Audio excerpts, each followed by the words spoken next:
All right, so let's continue to solve this exercise. And now,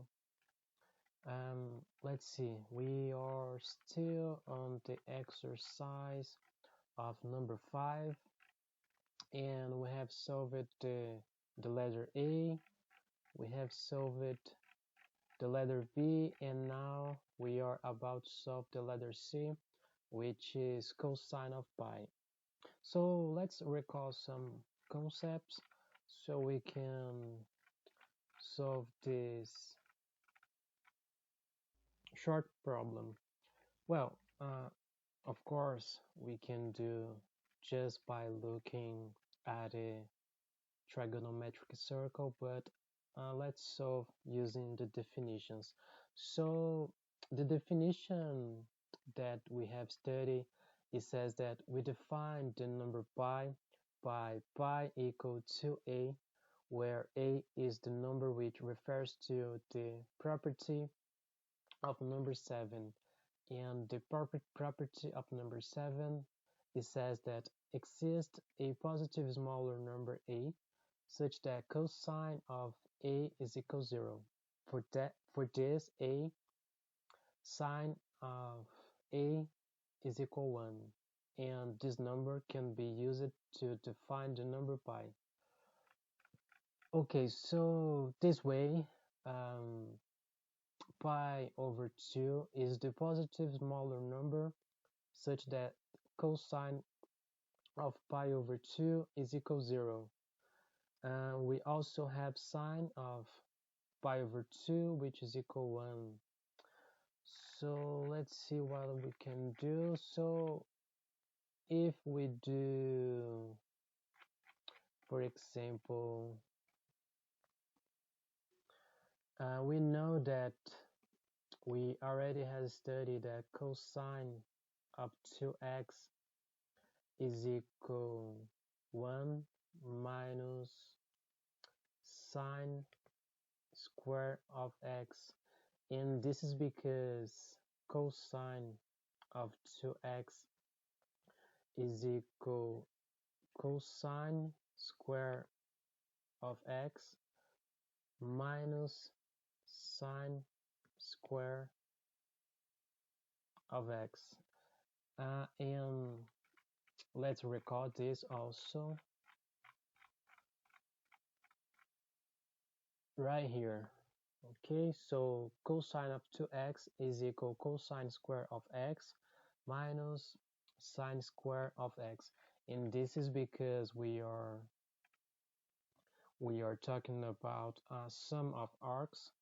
So when we got a sum of arcs, and this is a property, so we have studied these properties. So this is the property of number 4, is the property of number 4. And remember, we are using the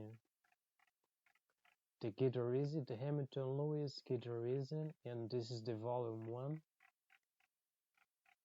And just this first chapter, and I don't know, maybe one more, 2 more or 3 more chapters of this book, and I wanted to start to use the volume 4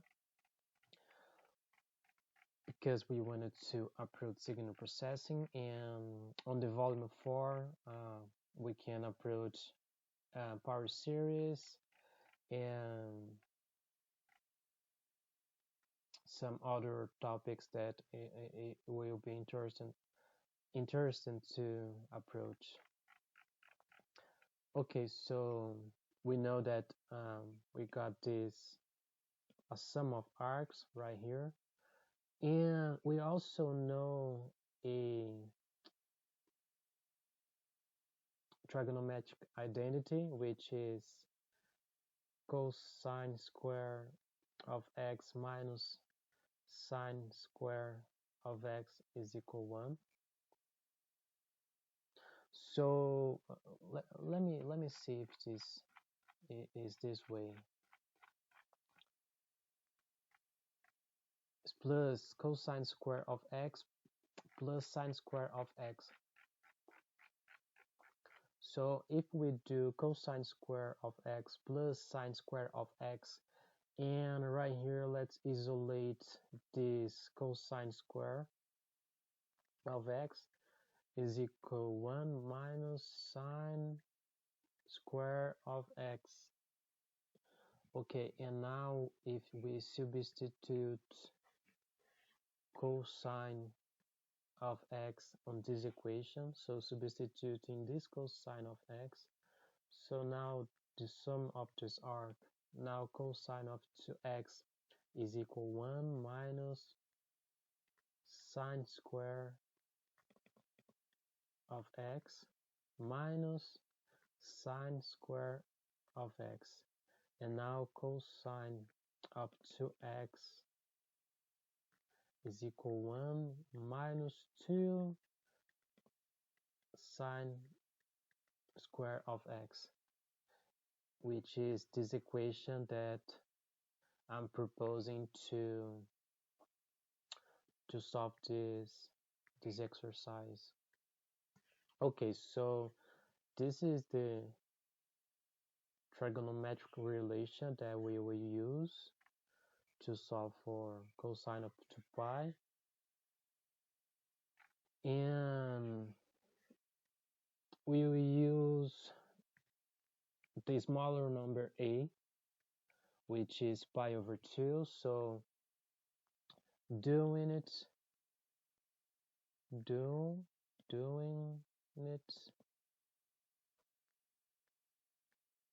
x equal pi over 2.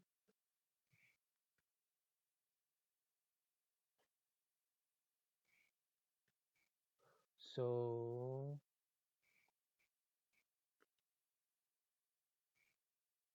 right here,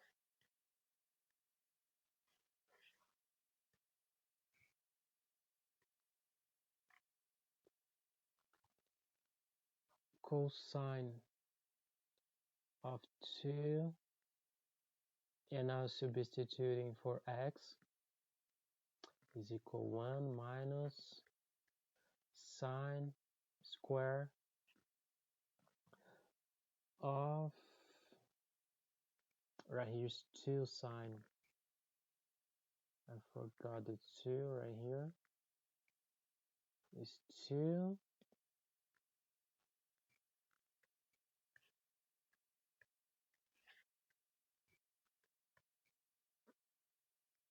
sine square of pi over 2. Okay,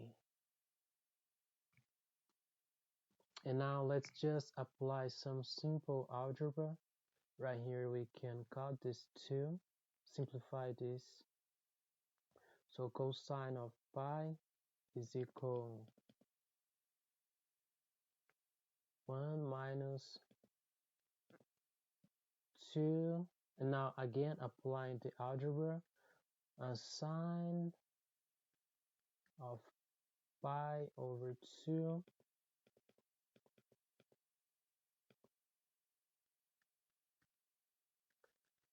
times sine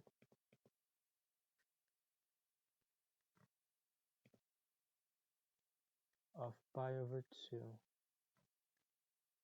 and this is the same as sine square of pi over 2. And now let's just borrow the trigonometric circle.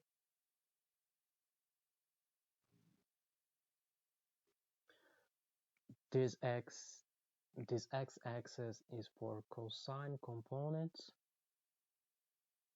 and this y-axis is for sine components.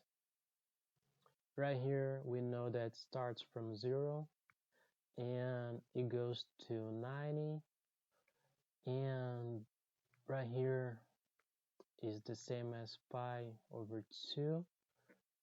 Right here is 180 degrees and is the same as pi.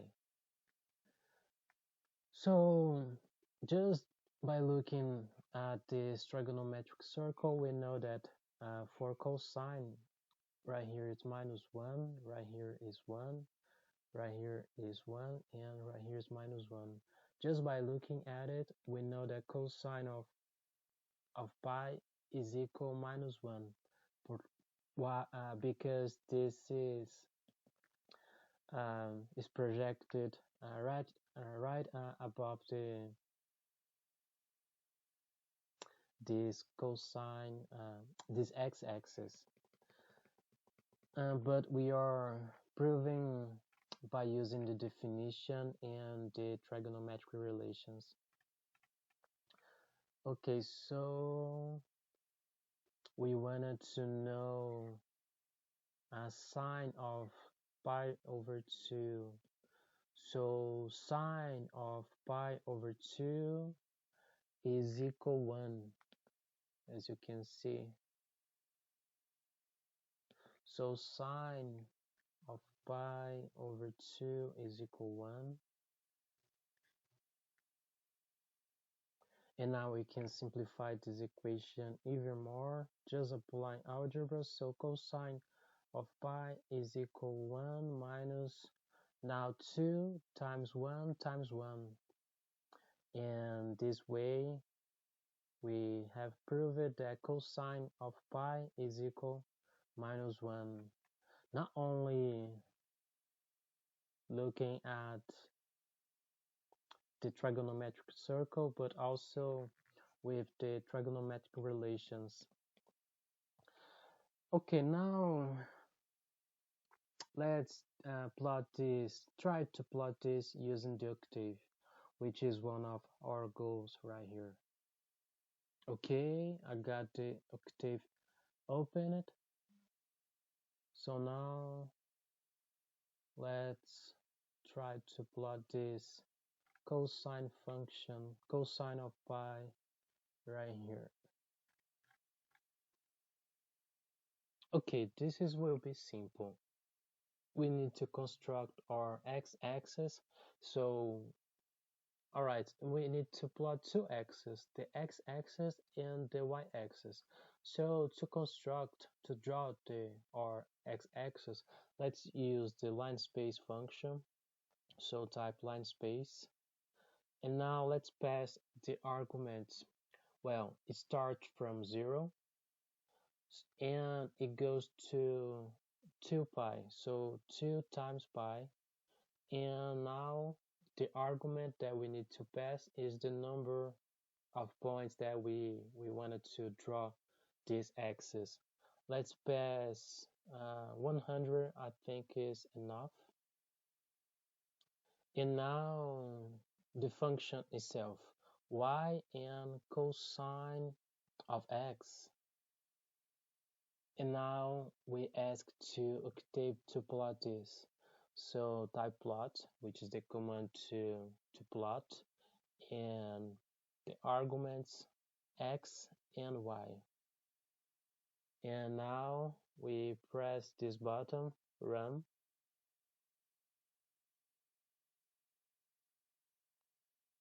And we have it. We made it. Very nice, huh? And this is the function of cosine of pi. And as you can see, is a paraboloid with a negative concavity because of is minus 1. Okay, and that's it. Let me try do something. Let me see. And if we say that this is a minus cosine of x, what happens? So the concavity now is positive. Nice, huh? And that's it. And this was very simple. And the letter D of this exercise of number 5 asked to us to to calculate for sine of pi. Uh, let's explore something more before we finish this video. And if we say that this starts from minus 2 pi, what happens? Let's see if it works.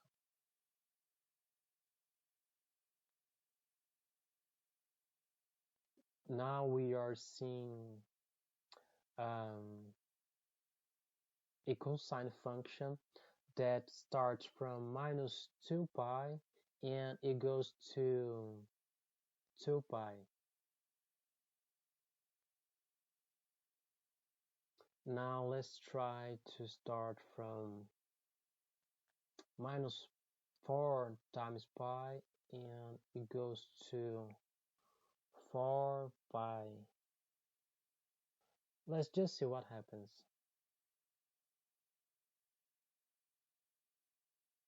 So now, okay, again, this is a cosine function and starts from minus 4, 4 pi and it goes to, it starts from minus 4 pi and it goes to 4 pi.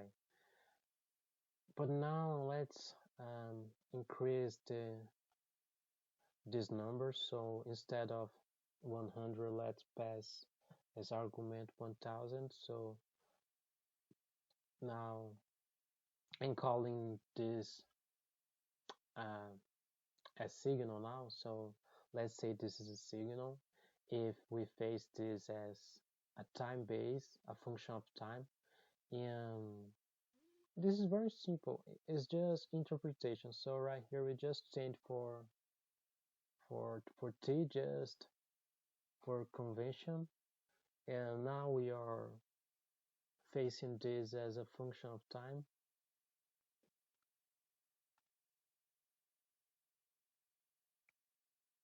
And of course right here is t also, because now we are drawing, we are constructing um, a t-axis, and there it is.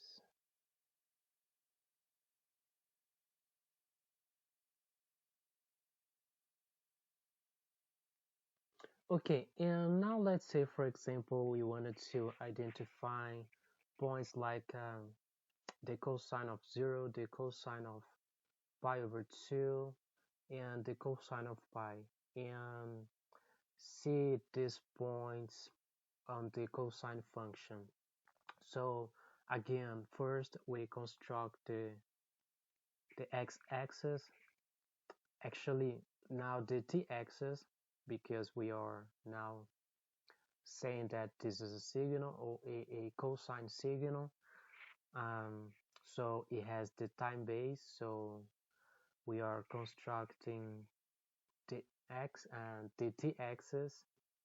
So it starts from minus 2 pi and it goes to 2 pi, and this number, this argument is just the number of points that we are drawing this axis. Now the function cosine itself, so y is equal cosine of t, and this way we construct our function. And now we are asking to plot t and y, and this b is for blue color and line width. So the width of the line 1, we can change for 2, and you will see the effect. And type in the command hold down, we hold down this plot, and this way we can plot more things on the figure. And now we will ask to plot these values for the cosine function. First we will ask to plot the cosine of 0. So right here we are asking to plot the cosine of 0. So it takes 0 point and the cosine of 0, so it returns, so we it will return the cosine of 0, which is equal 1, and in the color blue. And as a point right here, we can switch for point or an x. Let's say right here is a x. You will see the effect. And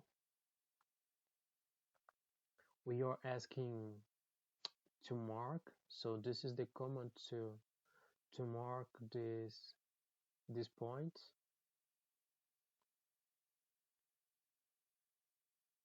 And we also are plotting a text together with these points exactly on the 0 point and with the value of the cosine of 0. So this command is returning the value. All right. And also we are asking to plot the cosine of pi, so it returns to us the pi value and the cosine of pi value, and also the pi over 2 and cosine of pi over 2 value. So let's run this code and let's see. Okay, so as you can see, cosine of 0 is equal 1, so this is the maximum point as this function can reach. So it can reach, the cosine function can reach as a maximum point a value of 1, a unitary value 1, and right here cosine of pi over 2 is equal 0, and cosine of pi is equal minus 1. Okay, well, we can implement the code, change the code to see what happens.